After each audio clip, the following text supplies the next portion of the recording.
রাহি বাড়ি ফিরে আসলে রাহিকে দেখে সবাই খুশি হয়ে যায়। তারপর রাহি তথাগতকে বলে, আমার বাবার সাথে কিছু কথা আছে, প্লিজ আমার ঘরে এসো।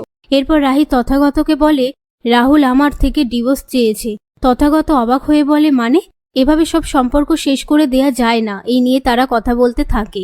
ওদিকে রাহুল তার ঠাম্মিকে বলে, তোমার হঠাৎ করে কি হয়ে গেল বলো তো? পাশ থেকে ডক্টর বলে ওনাকে কোনো স্ট্রেস দেয়া যাবে না, ওনাকে হ্যাপি রাখতে হবে।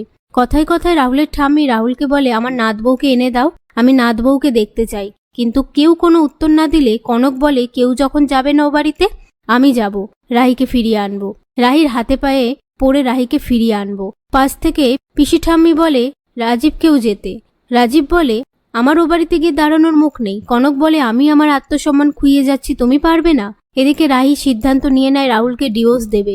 সেই কথা তথাগতকে বললে সেই সময় মন্দিরা এসে রাহিকে ডেকে নিয়ে যায়। তারপর রাহি বাইরে এসে দেখে কনক রাজীব এসেছে। আর কনক বলে, তোমাদের ঠাম্মির শরীর খারাপ, তোমাকে দেখতে চেয়েছে, তাই তোমাকে ফিরিয়ে নিয়ে যেতে এসেছি। তখন তিতলি বলে, আপনি তো বলেছিলেন ওকে আর ঘরে তুলবেন না, তাহলে আবার কেন ফিরিয়ে নিয়ে যেতে এসেছেন?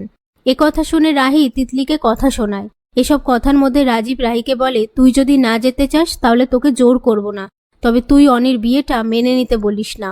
রাহি বলে, আমি যাব, ঠাম্মি যখন আমায় দেখতে চেয়েছে। অন্যদিকে রাহুলের সামনে লক্ষ্য, মিমো, রাধিকা আলোচনা করতে থাকে রাহি আসবে কি আসবে না, রাগ কমেছে কি কমেনি। তখন রাহুল বলে, তোদের কি মনে হয় এত অপমানের পরে ও এ বাড়িতে আসবে? আর কতদিন? আমরা তো কেউই খুশি নই। এই বলে তাদের একটা ছবি ছিঁড়ে দেয়।